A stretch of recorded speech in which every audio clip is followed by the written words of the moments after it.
How many of you like stories? Raise your hands. Quite a few, almost everyone.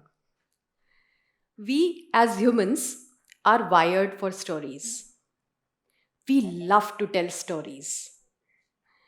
And these stories, which I'm talking about, are not just the ones we tell others, but we love to tell stories to our own self.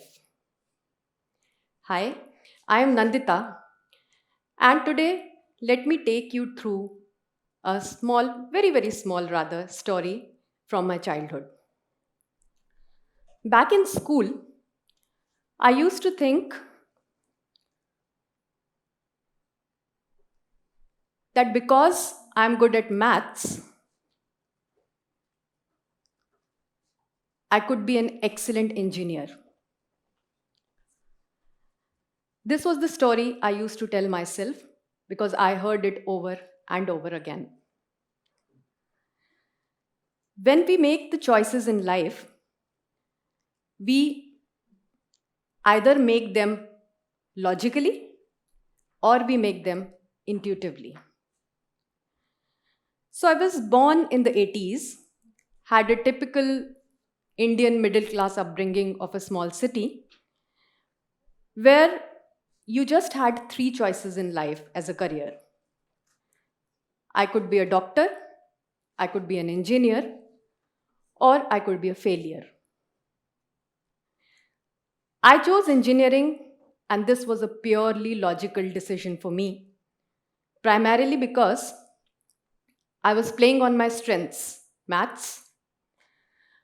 I knew engineers made a decent living, so I was kind of future proofing myself.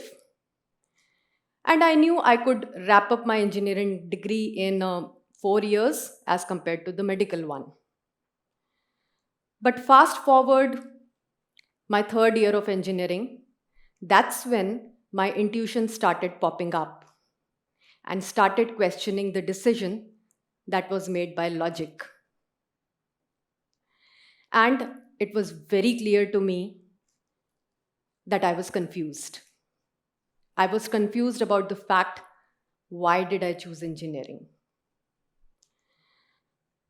So at this moment, I decided to do what every confused aspiring engineer does. I decided to go for an MBA. Well, this time my decision was purely logical. Sorry, it was purely intuitional. The story that I was telling myself was that everyone else in this world has figured it out for themselves what they want to become in life, except me. So, MBA was a good reflection of the fact to tell the world that I know what I am doing, I'm sorted. Looking back, I still cannot decide whether my choice to do MBA was a good one or a bad one. Do you want to know why? Because I met my husband there. My choice to marry my husband was primarily intuitional, and it was based on a high velocity decision of just 2 months of knowing him. You know, remember 80 kids? I was born in 80s, so we did not had the word dating then. We just used to say that we are knowing each other. I was from a Maharashtrian family. He hailed from North India, and hence the confusion, hence the questioning, doubt. The story that I was telling myself then was that I am in love. And yes, I was in love. Coming back to the plot, after doing my MBA, I spent 12 splendid years in the IT industry. Worked a lot, slogged a lot, learned a lot. And I feel my bosses will vouch for me when I say I was pretty good at my work, if not great. But off and on, I had this feeling of not being intentional, not being centered.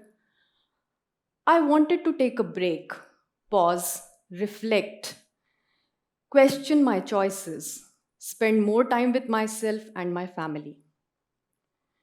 I was 37 then. I had spent 12 years in the industry, mother of an 8-year-old, and I was living my Australian dream. Yes, there is such thing as Australian dream. Not all dreams are American, by the way. And in middle of all this, one fine day, I called it quits.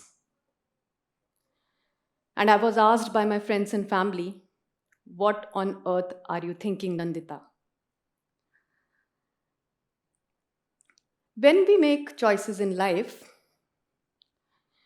we are often faced with this particular question. What on earth are you thinking? Comfort, fear, and expectations.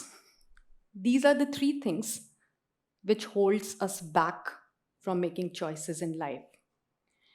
Comfort of doing what we are doing continuously and what we are good at. Fear of unknown. And expectations from others and the expectations that we put on our own self. Having said that, I would like to point out here that I was privileged to quit my 9 to 5 job, primarily because I had a good financial stability and I had an excellently supportive family, spouse, parents, child. Moving on from here, the plot thickens now, or should I say, the plot stretches now, because after quitting IT, I discovered yoga. Should I say, yoga discovered me? As I started practicing yoga more and more, I understood how inflexible I was. Physically, yes, but more mentally. I started to see changes externally as well as internally. You know, there is a scientific study which proves that when you stretch your muscles, there are certain neurochemicals that are sent to brain. And when you do this stretching regularly for a longer periods of time, your brain structure can actually change. I could feel very subtly that this change was happening inside my brain as it started to become clearer to me that why I was questioning my choices, why was there so much of self doubt in me. My decision to quit IT was purely intuitive, and the story that I told myself then was maybe I'm not cut out for IT, maybe I'm not good enough, maybe this is not where I should be. But as I entered into yoga, things started to become clear for me. Well, when we look at the bigger picture in life, we understand how our choices fit into this jigsaw puzzle.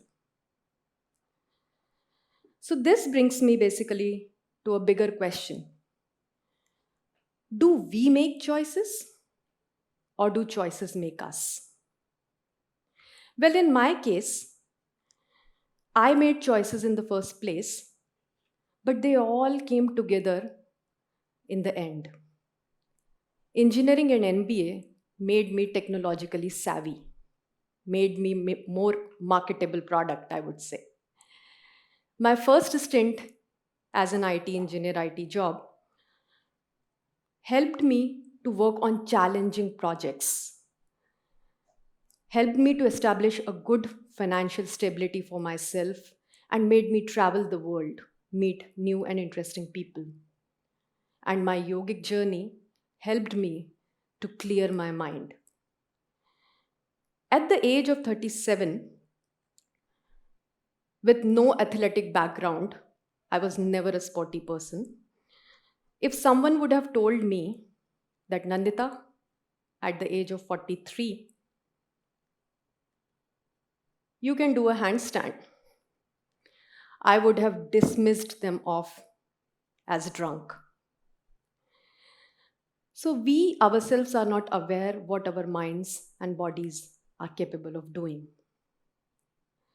As my mind started to become clear, I understood that these were all clouds of self doubt which were hovering across my mind all over. And then I made a decision to go back where I belonged, to the IT industry. And this time, this decision was a mix of intuition as well as logic. And the story that I was telling myself was that I am worth it. The reason I feel this story is fascinating because not because it is mine, but I feel it has deep lessons in it. Number one, your story that you tell yourself becomes your reality.